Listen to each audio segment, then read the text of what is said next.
Morning everyone. So today we have to start from the next question number 2. तो जो हमारा यहाँ पर क्वेश्चन नंबर 2 है वो डेरिवेशन है। जैसा मैंने आपको कल बताया था कि we have to drive an expression for potential energy. Potential energy के लिए आपको रिलेशन ड्राइव करना है और पोटेंशियल एनर्जी का जो डेरिवेशन है और या फिर जो काइनेटिक एनर्जी का डेरिवेशन आपने किया था, दोनों ही डेरिवेशंस जो हैं वो डिपेंड करते हैं डायग्राम पे। तो उनमें डायग्राम बनाना सबसे इम्पॉर्टेंट है, क्योंकि अगर आप डायग्राम बनाते हैं then the separate marks are there for diagrams. आगे जाकर आप देखेंगे कि जितना ये जो आपका टॉपिक है, जितने डेरिवेशंस होते हैं, डेरिवेशन का मतलब फॉर्मूला जो आपको बनाना होता है, तो उसमें कई चीज़ों की सेपरेट मार्किंग होती है। डायग्राम के अलग मार्क्स होते हैं, स्टेप्स जो आप लिख रहे हैं उनके अलग मार्क्स हैं, डायग्राम को एक्सप्लेन करने के अलग मार्क्स होते हैं। इसलिए हर एक चीज़ को आपको प्रॉपरली शो करना है।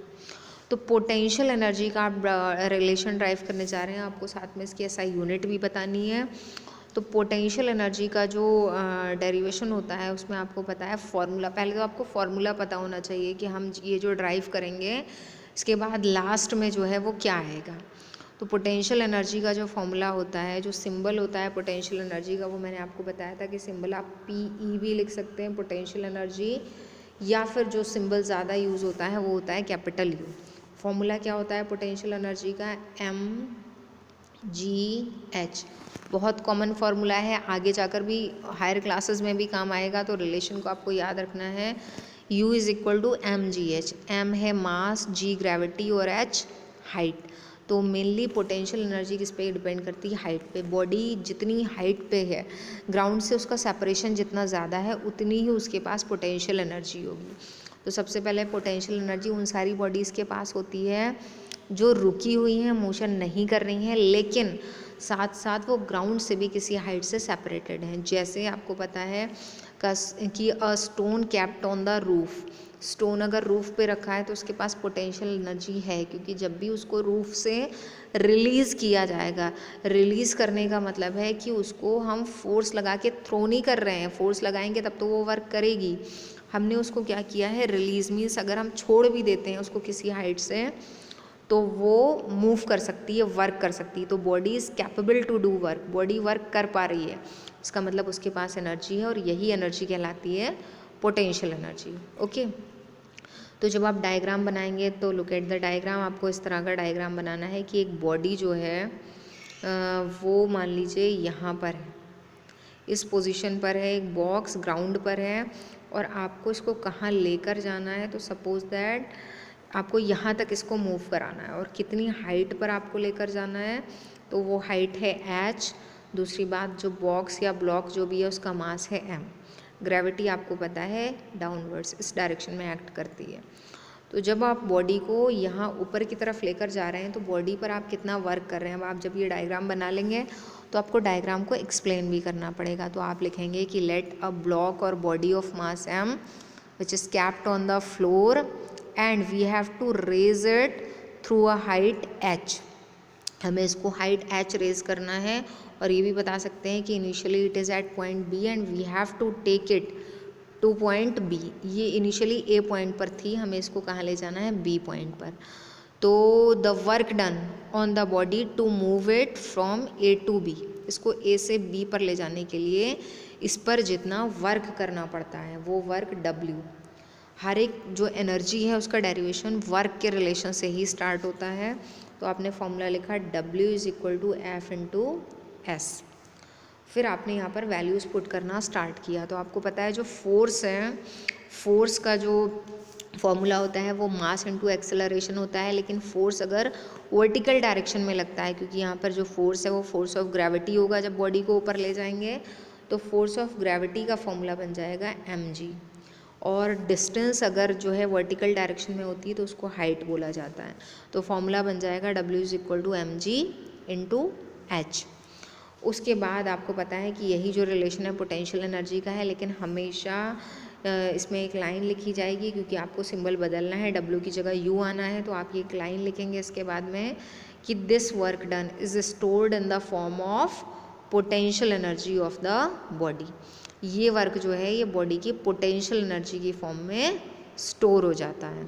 तो आपका रिलेशन आ जाएगा U is equal to mgh। तो उसके बाद आप ये फॉर्मूला लिख देंगे, तो ये जो है आपका डेरिवेशन हो जाएगा पोटेंशियल एनर्जी का, डायग्राम प्लस डायग्राम का एक्सप्लेनेशन और प्लस डेरिवेशन। अब उसके बाद आता है आपका नेक्स्ट क्वेश्चन जो है third number question. Third question में लिखा है, न्यूमेरिकल है ये, a girl having a mass of 35 kg। तो गर्ल का मास दे रखा है, sits on a trolley of mass 5 kg। अब वो जिस ट्रॉली पर बैठी है उसका मास सेपरेट है, वो 5 kg है। The trolley is given an initial velocity of 4 metre per second. Trolley को एक वेलोसिटी दी गई 4 मीटर पर सेकेंड की by applying a force. The trolley comes to rest after traversing a distance of 16 metre. Trolley बाद में rest पे आ जाती है, कितनी डिस्टेंस कवर करती है, 16 मीटर। ठीक है, तो एक काम करते हैं, हम जो सब कुछ गिवन है उसको नोट कर लें, बाद में हम देखेंगे कि हमें क्या फाइंड करना है। तो सबसे पहले गर्ल का जो मास है वो दे रखा है 35 kg, और साथ में क्या दे रखा है, ट्रॉली का मास। तो टोटल मास आप ऐड कर देंगे, तो 35 + 5, मैं टोटल मास ही लिख दे रही हूँ यहाँ पर, कितना हो जाएगा 40। ठीक है, टोटल मास 40 हो जा रहा है। ट्रॉली को इनिशियल वेलोसिटी दी गई, कितनी दी गई, U is equal to 4 metre per second. फिर क्या किया जाता है, ट्रॉली रेस्ट में आ जाती है, रेस्ट में आएगी तो V क्या हो जाएगा 0, और कितनी डिस्टेंस इसने कवर की है, 16 मीटर। उसके बाद आपको फाइंड कर क्या करना है, how much work is done on the trolley. Trolley पर कितना वर्क किया गया इसको स्टॉप करने के लिए। तो W, वर्क का formula W is equal to FS होता है। अब आपको क्या करना है, जो जो गिवन है उसमें कन्वर्ट करना है। तो यहाँ पर फोर्स का फॉर्मूला हो जाएगा M × A, लेकिन यहाँ A डायरेक्ट नहीं दे रखा है, तो आपको A को कन्वर्ट करना होगा V - U अपॉन T में, V - U अपॉन T, और साथ में आप लिखेंगे S।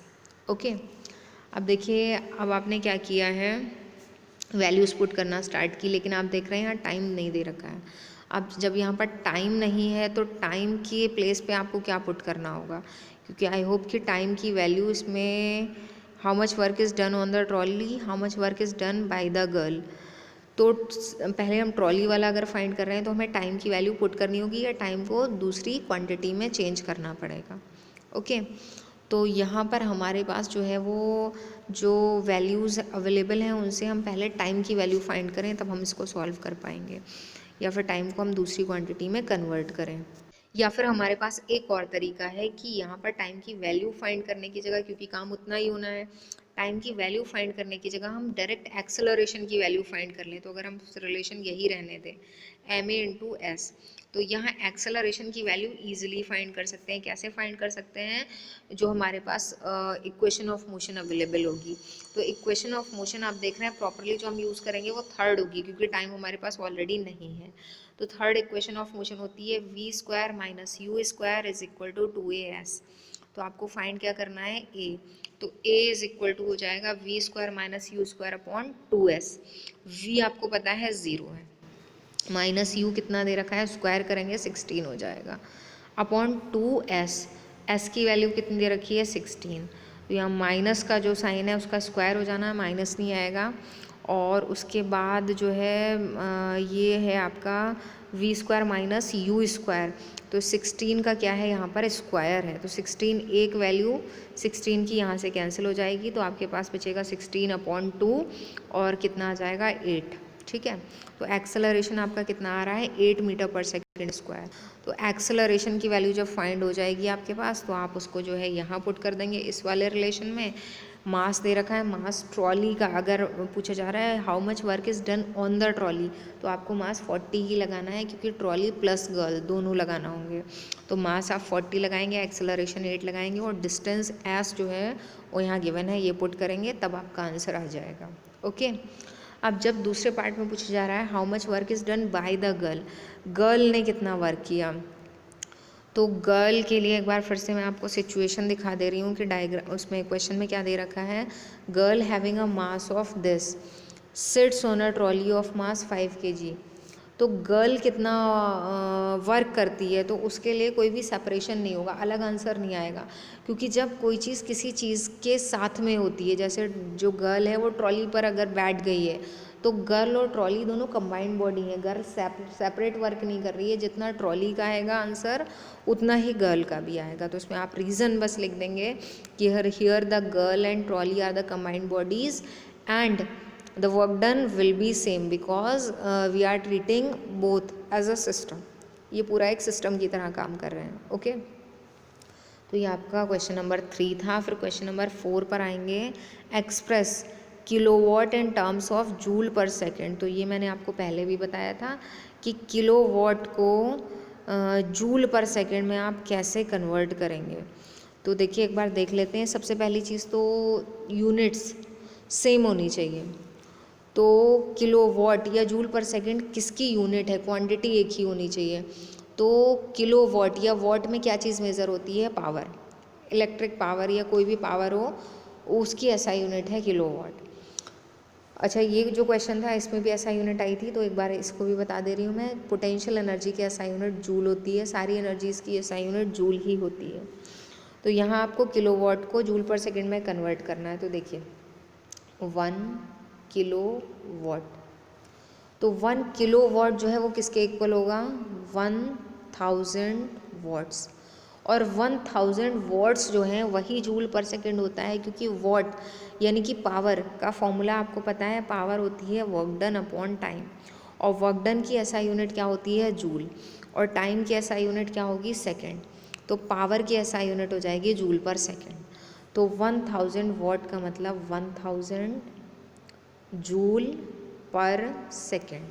ठीक है, तो 1 किलोवाट का जो कन्वर्जन होगा जूल पर सेकेंड में, तो 1 kilowatt is equal to 1000 joule per second. ये है आपका पहले पार्ट का आंसर। फिर आगे वाले पार्ट में दे रखा है, अ 150 kg car engine develops 500 watt for each kg। तो गिवन में आप देख रहे हैं कि मास दे रखा है और पावर दे रखी है 500 वाट फॉर ईच kg, यानी कि पावर पर यूनिट मास दे रखी है, 500 वाट है हर एक kg के लिए। What forces does it exert in moving the car at a speed of 20 metre per second. तो कितना फोर्स लगाना पड़ेगा इसको, एक कार को अगर 20 मीटर पर सेकेंड की स्पीड से चलाना है तो फोर्स कितना लगाना होगा। तो फोर्स के लिए आप क्या करेंगे, सबसे पहले तो आपको पावर का फॉर्मूला लिखना है। पावर का फॉर्मूला होता है work done upon time. Okay, तो वर्क डन अपॉन टाइम में अब आपको यहाँ क्या दे रखा है, आप ब्रेक करते जाएंगे रिलेशन को। तो यहाँ पर वर्क डन को आप ब्रेक कर लेंगे फोर्स इनटू डिस्प्लेसमेंट में, force into displacement per unit time. आपको फाइंड यहाँ पर क्या करना है, फोर्स। फोर्स कैसे फाइंड करना है, फोर्स में लिखा है what force does it exert in moving the car at a speed of this. अब आप क्या करेंगे, फोर्स अगर फाइंड करेंगे तो फोर्स का फॉर्मूला बन जाएगा फोर्स इज इक्वल टू, ये रिलेशन चेंज कैसे होगा, power into time upon displacement. ठीक है, क्योंकि जब आप यहाँ से फोर्स फाइंड करेंगे डिस्प्लेसमेंट अपॉन में आ जाएगा, टाइम मल्टीप्लाई में आ जाएगा, इनकी पोजीशंस बदल जाती हैं। तो फोर्स का formula power into time upon displacement आ जाएगा। तो यहाँ पर क्या क्या दे रखा है आप उसके अकॉर्डिंग आप पुट कर लेंगे। तो यहाँ पर पावर की वैल्यू 500 वाट पर kg दे रखी है, तो आप क्या करेंगे कि 500 1 kg के लिए है, और टोटल कितने kg हैं 150, तो टोटल पावर कितनी हो जाएगी 500 इंटू 150, ये ध्यान रखिएगा। तो पावर की जगह आप क्या पुट करेंगे 500 इंटू 150 इंटू टाइम, यहाँ गिवन नहीं है, और डिस्टेंस के बारे में भी कुछ नहीं दे रखा है, स्पीड दे रखी है, speed of 20 metre per second. तो आप डिस्टेंस जो है वो स्पीड से फाइंड कर सकते हैं। तो डिस्टेंस के लिए अगर आप रिलेशन यूज़ करें तो आप ये वाला जो रिलेशन है S is equal to u t plus half a t square, क्योंकि रेस्ट से स्टार्ट हुई होगी तो हाफ ए टी स्क्वायर ही पुट करेंगे। और आप इस रिलेशन में भी चेंजेस कर सकते हैं, half a t u t plus half a t square, तो ए को अगर आप चेंज करें v minus u upon t into t square, तो ये आपका जो t है वो एक कैंसिल हो जाएगा, न्यूमरेटर में आ जाएगा, और v माइनस यू की जो वैल्यूज़ हैं वो आप पुट कर लेंगे, या सिंपली आप, क्योंकि इसमें जो वैल्यूज़ दे रखी हैं उनमें एक तो टाइम नहीं आ रहा है पर सेकंड, टाइम को आप यहाँ 1 सेकंड मान सकते हैं। ठीक है, टाइम यहाँ 1 सेकंड कर लेंगे, डिस्टेंस जो है उसको स्पीड से फाइंड कर लेंगे। तो now we have the less time. एक काम करते हैं, आप क्वेश्चन नंबर 3 तक रिवाइज करिएगा, क्वेश्चन नंबर 4 को मैं नेक्स्ट टर्न में दोबारा से स्टार्टिंग से एक्सप्लेन कर दूँगी। Okay, thank you.